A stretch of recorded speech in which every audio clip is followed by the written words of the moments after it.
बच्चों, विज्ञान के सेशन में आप लोगों का स्वागत है। पदार्थ, धातु और अधातु, ये हमारा चैप्टर ऑलमोस्ट अब पूरा हो गया है।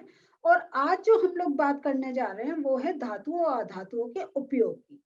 अगर हम देखें, जरूरी नहीं है ऐसा कि हमारे जो उपयोग में सिर्फ धातु आते हो, अधातु भी आते हैं।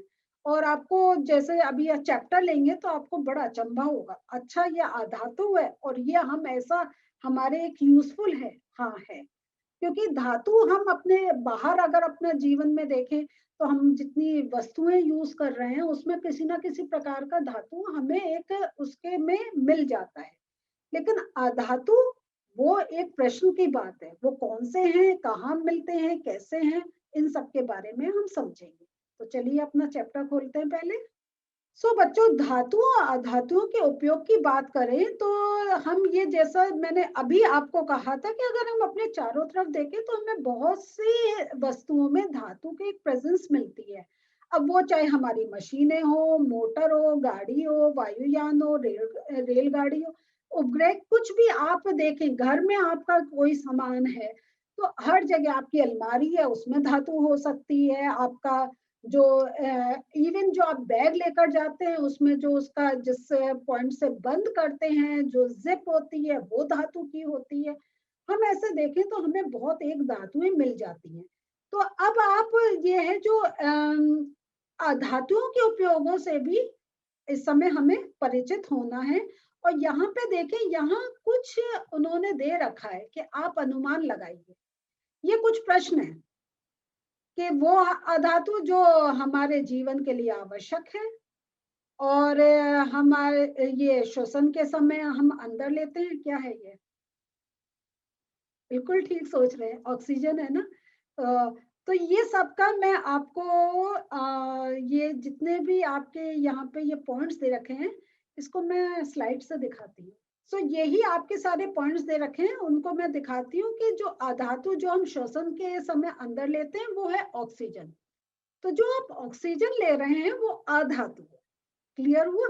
अच्छा, अधातु जिनका उपयोग उर्वरक के रूप में लेते हैं होता है, वो है नाइट्रोजन।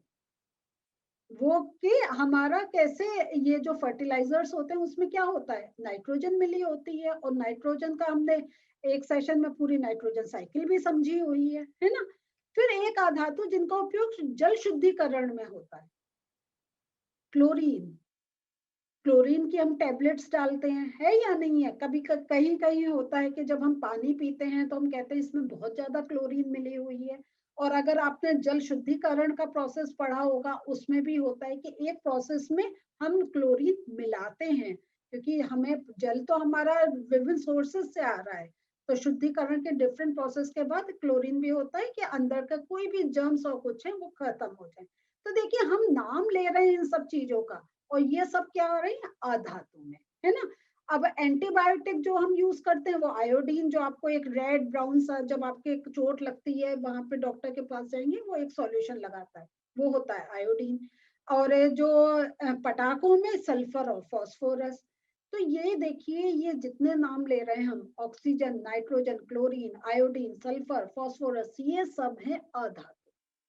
तो जैसे हम लोहा की बात करते हैं, हम गोल्ड की बात करते हैं, हम सिल्वर की बात करते हैं, हम एल्यूमिनियम की बात करते हैं, हम आयरन की बात करते हैं, ये सारे हो रहे हैं धातु।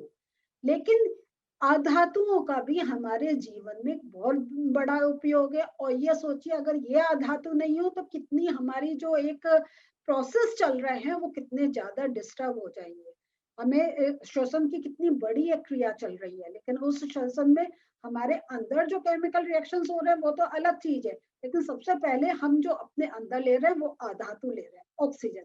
बड़ा कभी कभी सुनने में लगता है, अरे अधातु, अच्छा। लेकिन ये चीजें हैं, जैसे जैसे आप और नाम पढ़ते जाएंगे तो आपके दिमाग में एक सेट होता चला जाएगा, अच्छा ये धातु है, ये अधातु। और अगर आप, जैसे मैंने जितने नाम लिए हैं, तो आप एकदम कह देंगे हाँ ये अधातु है, क्योंकि ना तो इनमें चमक है, ना इनमें कोई ध्वनि आ रही है या नहीं है, ना ये हीट या इलेक्ट्रिसिटी का कंडक्शन कर रहे हैं। तो ये ना, ये हम इनको अगर बीट करें तो ये एक शीट में तैयार वो हो जाए, या इनका वायर बन सके, ना मेलिएबल है ना डक्टाइल है। तो ये सारी पहचान अगर हम अपने एक दिमाग में इन प्रश्नों के उत्तर देते जाएं, तो हमें कोई अगर हमारे पास एक नया नाम भी आता है तो हम उसको पहचान सकते हैं कि ये धातु की कैटेगरी में होगा या अधातु की कैटेगरी में होगा। तो चलिए थोड़ा सा आपके चैप्टर का और एक पार्ट है वो मैं आपको और आपके साथ डिस्कस करती हूँ। सो बच्चों इसके भी मैं आंसर आपको बताऊंगी, लेकिन इसमें देखिए जो मैग्नीशियम जो पौधों में पाया जाता है वो क्लोरोफिल के रूप में पाया जाता है। और यहाँ पे देखिए कि अगर शरीर में आयरन की कमी बताई गई है तो ये आयरन कहाँ से आता है, कहाँ है, ये हमारे बॉडी में कहाँ प्रेजेंट होता है, ये हमारे रुधिर में प्रेजेंट होता है। ठीक है।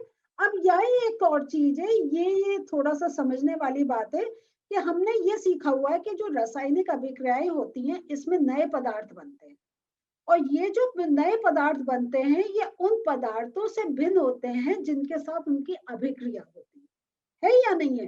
कि एक जो पदार्थ हमारे बॉडी एक बन रहा है, या जो अभी हमने और अभिक्रियाएं पढ़ी थी कि कॉपर सल्फेट आयरन, इन सबका आयरन सल्फेट बन रहा है, डिफरेंट वो हो रहा है। तो जो नया प्रोडक्ट बनता है वो एक जिन चीजों से मिलकर बना होता है वो डिफरेंट उनकी अगर कहीं क्वालिटीज होती है, और जो नया प्रोडक्ट बनता है उसकी कुछ अलग क्वालिटीज होती हैं जिनसे मिलकर बना उनके साथ कुछ सिमिलरिटी नहीं मिलती है। अब कोई एक पदार्थ रासायनिक अभिक्रियाओं द्वारा ठंडा करके गर्म कर अथवा वैद्युत अपघटन द्वारा और अधिक विघटित नहीं किया जा सकता है, उसको हम कहते हैं तत्व। तो ये तत्व की मैं अभी आपको परिभाषा भी दिखाऊंगी। तो इस समय जो वो समझा रहे हैं वो ये समझाने की कोशिश कर रहे हैं कि तत्व क्या होते हैं। तत्व हुए एलिमेंट्स, और जो एलिमेंट्स होते हैं इनका फर्दर कोई एक ब्रेकेज नहीं हो पाता है। जैसे हम जितने नाम पढ़ते हैं, तो जैसे सल्फर है ये एक प्रकार का तत्व है, आयरन है, तो जितने अभी हम नाम पढ़ रहे हैं ना, अभी जो हमने पढ़े, नाइट्रोजन पढ़ा हमने, कॉपर पढ़ा, सब कुछ है, ये सारे तत्व एलिमेंट्स हैं, और इनका कोई और आगे इनको एक ब्रेकेज नहीं हो पाता है। और ये जो तत्व के भौतिक परिवर्तनों में तत्व के परमाणु अप्रभावित रहते हैं। तो जो भी तत्व है वो परमाणुओं से मिलकर बना है।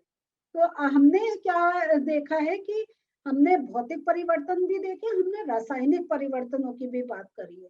लेकिन जो भौतिक परिवर्तन होते हैं कि गर्म करने से किसी कोई चीज पिघल रही है या ठंडा करने पर वो एक सिकुड़ रही है, उसमें उसके जो ये जो परमाणु जिनसे बने होते हैं उनमें कोई भी एक डिफरेंस नहीं आता है, कोई उन पर प्रभाव नहीं पड़ता है। जैसे द्रव सल्फर का परमाणु पूर्ण रूप से ठोस अथवा वाष्प सल्फर के परमाणु के समान होता है। तो इसका क्या अर्थ हो रहा है कि अगर जो हमने एक द्रव सल्फर मिला था उसके परमाणु अगर हम चेक करें, और जो एक हमें ठोस सल्फर हो उसके परमाणु चेक करें, हमें सेम कैरेक्टरिस्टिक्स देखने को मिलती है।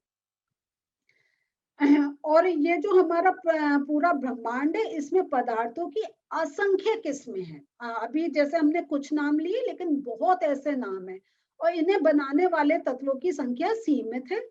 प्राकृतिक रूप से पाए जाने वाले तत्वों की संख्या जो है वो 94 से अधिक है। और धातुओं और अधातुओं के रूप में तत्वों का एक महत्वपूर्ण हमने वर्गीकरण करा है। और ये जो अधिकांश तत्व धातु हैं और 20 से कम अधातु हैं, और कुछ हमारे उपधातु हैं जिनमें धातुओं और अधातुओं दोनों के हमें गुण देखने को मिलते हैं। तो ये एक आपको पता चला कि तत्व क्या है और ये किस प्रकार परमाणुओं से बने हैं, और जब भौतिक परिवर्तन होता है तो इनके परमाणुओं पे कोई भी फर्क नहीं पड़ता है, कोई भी उनमें डिफरेंस नहीं आता है। और एक चीज और आपने नई चीज सीखी कि खाली धातु और अधातु नहीं है, इनके कुछ उपधातु भी हैं कि उसमें कुछ हमें धातु के गुण देखने को मिलते हैं और कुछ में हमें अधातुओं के गुण देखने को मिलते हैं। तो थोड़े से अभी इसके और नोट्स दिखाती हूँ आपको। तो ये जो आपका था, पौधों में मैग्नीशियम क्लोरोफिल के रूप में पाया जाता है और मनुष्य शरीर में आयरन रक्त में पाया जाता है। तो ये याद रखिएगा। और तत्व की बात करें तो जब कोई पदार्थ रासायनिक अभिक्रियाओं द्वारा और अधिक विघटित नहीं किया जा सकता है तो वह तत्व कहलाता है। तत्व के एक नमूने में एक ही प्रकार के परमाणु पाए जाते हैं।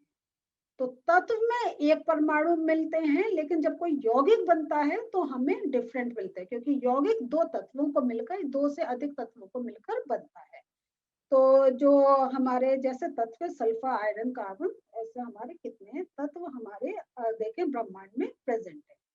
तो आज बच्चों हम लोगों ने थोड़ी रोचक जानकारी भी ली, और उसमें हमने ये भी देखा कि जो धातु और अधातु और उपधातु, इससे हमें ये तीन कैटेगरीज मिलती हैं, और इनका देखें तो ये बहुत हैं। और अभी अगर हम एक प्रैक्टिकल वे में देखें तो हमारे कितने और ऐसे तत्व हमारे चारों तरफ एक हो सकते हैं जिनके बारे में अभी रिसर्च नहीं हुई है। तो इसके साथ हमारा ये सेशन भी पूरा हो गया है। अगले सेशन में थोड़े प्रश्न और उत्तर हम लेकर फिर आपके सामने आएंगे। मिलते हैं फिर से। बाय।